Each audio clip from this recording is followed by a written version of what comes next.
So right over here we have a loose e-brake for the Subaru Forester.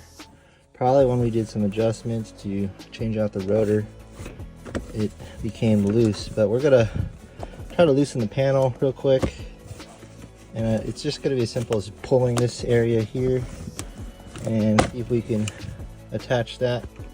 There you go, see right there. And you can see right there, it's just attached by some plastic. Two little things there that you line up on this end, and let's double check, and the side there.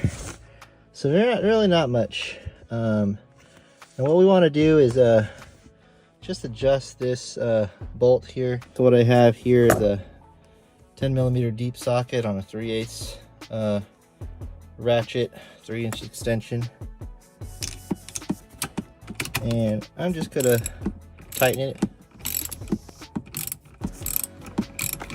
So another 10 or 20 so clicks. E-brake's a little bit tighter, you can hear that. Bring it back down. There you go. I'm gonna bring this back up so I can put the boot back. So all you do is just line it up on the grooves.